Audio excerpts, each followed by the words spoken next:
So hey guys, welcome back to my channel. और आज का जो वीडियो है वो काफ़ी इंपॉर्टेंट होने वाला है, क्योंकि आज हम बात करने वाले हैं ऐसे जीके पर जो पेपर में पूछे जा चुके हैं, जो कि हर एग्ज़ाम के लिए इम्पॉर्टेंट है। ऐसे ही 30 क्वेश्चंस आज मैं लेकर आया हूं जो पेपर में पूछे जा चुके हैं। सो वीडियो के अंत तक बने रहे और सभी क्वेश्चंस को अच्छी तरह से याद में रख ले उनके आंसर्स के साथ में। अगर पेपर में आता है तो आप इन्हें आसानी से सॉल्व कर सको। अगर आप चैनल पर नए होंगे तो इसे सब्सक्राइब करना ना भूलें और बेल आइकन को दबा दें, ताकि मैं ऐसी वीडियोस आपके लिए लाता रहूं। सो शुरुआत करते हैं अपनी इस वीडियो की। सो सबसे हमारा पहला प्रश्न है, भारत का लौह पुरुष किसको कहते हैं? प्रश्न 2 बार एसएससी के एग्ज़ाम में आ चुका है। सबसे बेसिक प्रश्न है, ये पूछा जाने वाला।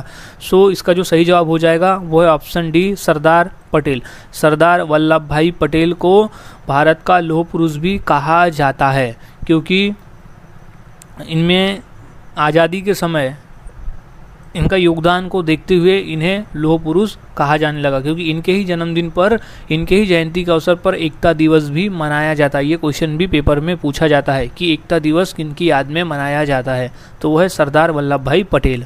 अगला सवाल है, भूपेन हजारिका सेतु का निर्माण किस राज्य में किया गया? प्रश्न लेटेस्ट वाला है और ये प्रश्न पूछा गया था और पूछा भी ये जा सकता है, रिपीट हो सकता है। सो इसका जो राइट आंसर है वो ऑप्शन डी है, असम। असम राज्य में भूपेन हजारिका सेतु का निर्माण किया गया है। अगला सवाल है, योग के कितने चरण है? प्रश्न 2 बार रेलवे में आया हुआ है, क्योंकि यहाँ हम इम्पोर्टेंट प्रश्न जो रिपीट हुए हैं वही प्रश्नों की प्रैक्टिस हम यहाँ पे कर रहे हैं। तो इसका जो राइट आंसर हो जाएगा ऑप्शन सी, 8। योग के कुल 8 चरण होते हैं। योग के कुल 8 चरण होते हैं। अगला सवाल है, घड़ी का आविष्कार किसने किया था? प्रश्न इंपॉर्टेंट है, ये प्रश्न पूछा जा चुका है। सो इसका जो राइट आंसर है वो है ऑप्शन बी, पीटर ने।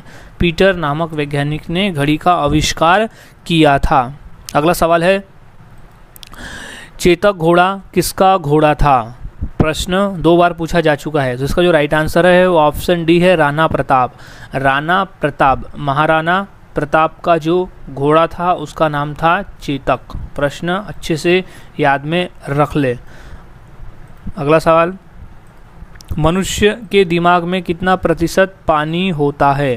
प्रश्न 2 बार रेलवे में आया हुआ है। तो इसका जो राइट आंसर है वो है ऑप्शन डी, 80%। 80% दिमाग में पानी होता है, 80%। अगला सवाल है, अंतरिक्ष में सूर्य कैसा दिखाई देता है? प्रश्न इंपॉर्टेंट है, प्रश्न 2 बार पेपर में पूछा जा चुका है। तो इसका जो राइट आंसर है वो ऑप्शन बी, सफ़ेद। अंतरिक्ष में सूर्य सफ़ेद दिखाई पड़ता है। अगला सवाल, सैमसंग मोबाइल कंपनी किस देश की कंपनी है? प्रश्न इंपॉर्टेंट है, 2 बार पेपर में पूछा जा चुका है। तो इसका सही जवाब है option A, south Korea. South Korea, Samsung mobile south Korea की कंपनी है। अगला सवाल, रिजर्व बैंक ऑफ इंडिया का मुख्यालय कहाँ है? प्रश्न मोस्ट इम्पॉर्टेंट है, क्योंकि ये प्रश्न अभी महानगर पालिका के पेपर में, नगर परिषद में और 2 बार रेलवे में पूछा जा चुका है। सो रिजर्व बैंक का जो मुख्यालय स्थित है वो है मुंबई में। Option A, Mumbai. Reserve bank of India का मुख्यालय है मुंबई में। अगला सवाल है, सबसे कम क्षेत्रफल वाला राज्य कौन सा है? प्रश्न 2 बार आ चुका है पेपर में। सो इसका जो राइट आंसर हो जाएगा वो है ऑप्शन बी, गोवा। गोवा में सबसे कम क्षेत्रफल वाला जो राज्य है वो है गोवा। इंपॉर्टेंट प्रश्न है, याद रखिए, गोवा। अगला सवाल है, हवा महल कहाँ स्थित है? प्रश्न इंपॉर्टेंट है, क्योंकि ये प्रश्न 2 बार यूपी पुलिस के पेपर में पूछा जा चुका है। सो जयपुर स्थित है। ऑप्शन ए, हवा महल स्थित है जयपुर में। जयपुर में हवा महल स्थित है, जयपुर में। और जयपुर को पिंक सिटी भी कहा जाता है। ये भी इंपॉर्टेंट क्वेश्चन है। ये भी क्वेश्चन पूछा जाता है कि भारत के किस शहर को पिंक सिटी कहा जाता है? तो उसका भी आंसर होता है जयपुर, क्योंकि जयपुर कहलाता है गुलाबी शहर, यानी पिंक सिटी के नाम से। सो हाल ही में यहाँ पर अभी हवा महल जो स्थित है वो है जयपुर में, जो क्वेश्चन है हमारा। अगला सवाल है, भारत में लाइसेंस प्राप्त करने की आयु क्या है? प्रश्न 2 बार आरटीओ के पेपर में भी ये क्वेश्चन पूछा गया था। तो इसका जो राइट आंसर हो जाएगा वो है ऑप्शन सी, 18 साल। 18 साल होता है भारत में लाइसेंस प्राप्त करने की जो उम्र है वो है 18 साल। अगला सवाल है, भारत का सर्वोच्च नागरिक सम्मान कौन सा है? प्रश्न एमपीपीएससी के पेपर में और यूपी पुलिस के पेपर में 2 बार पूछा जा चुका है, रेलवे में भी आ चुका है, यानी ये क्वेश्चन काफ़ी इंपॉर्टेंट है। तो याद रखें, ऑप्शन ए है भारत रत्न। भारत का जो सर्वोच्च नागरिक सम्मान है वो है ऑप्शन ए भारत रत्न पुरस्कार, सबसे सर्वोच्च पुरस्कार है। अगला सवाल है, लालगढ़ महल कहाँ स्थित है? प्रश्न एसएससी के पेपर में आ चुका है। सो इसका जो राइट आंसर हो जाएगा वो है ऑप्शन सी बीकानेर। बीकानेर में लालगढ़ महल स्थित है, बीकानेर में।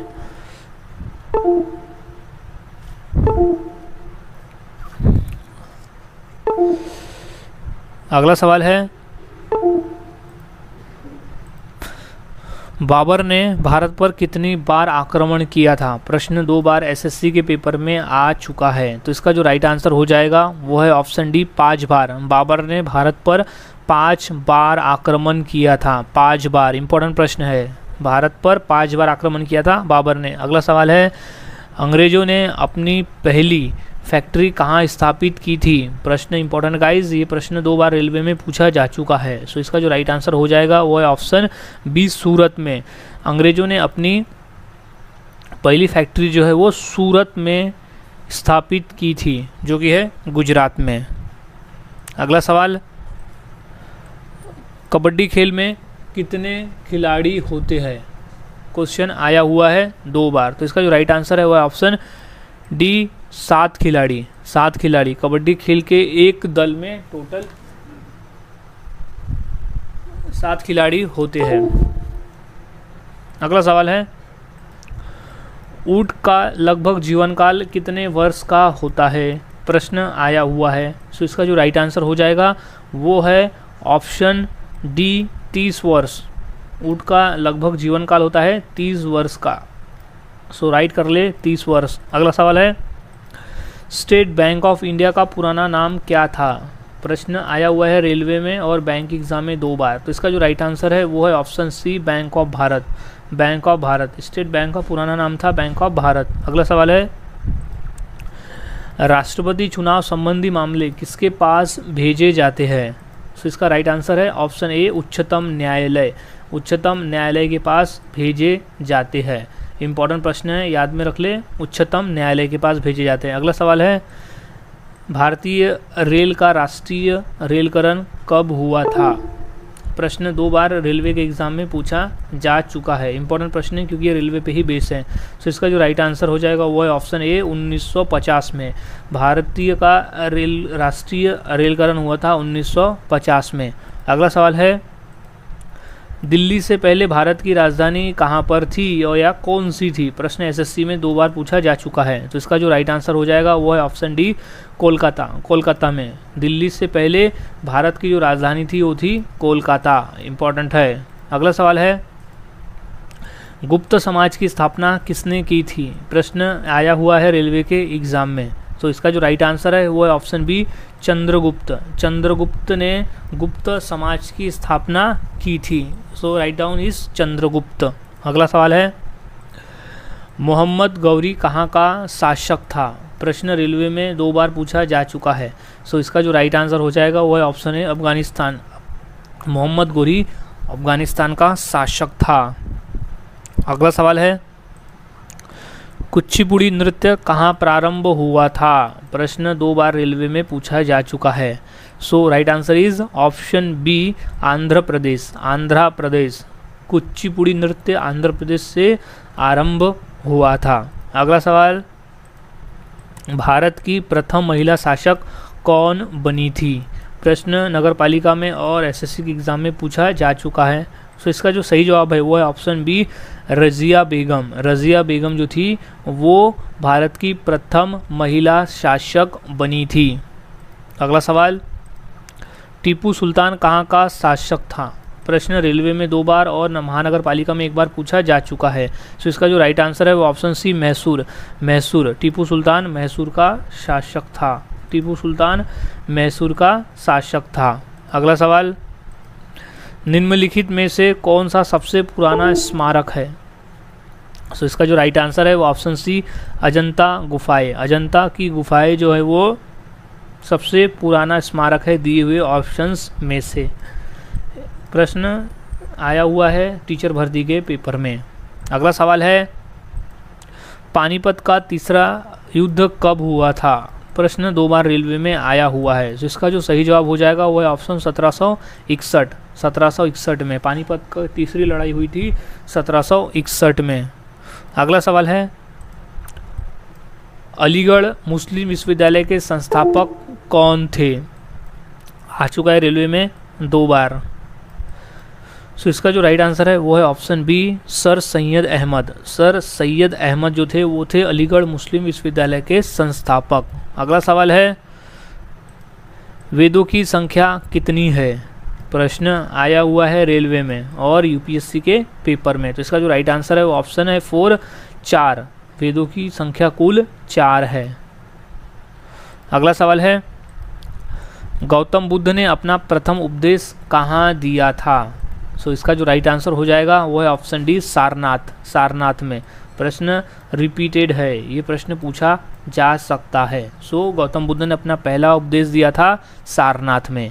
सो गाइज आज हमने ऐसे टॉप 30 क्वेश्चन देखे जो पेपर में पूछे जा चुके हैं, चाहे वो रेलवे हो, एसएससी हो, यूपी पुलिस हो या फिर कोई अदर गवर्नमेंट एग्जाम हो, इसमें ये क्वेश्चंस पूछे जा चुके हैं। सो सभी क्वेश्चंस के आंसर अच्छी तरह से याद में रख ले, अगर पेपर में आते हैं तो आप इनका सही आंसर दे सको।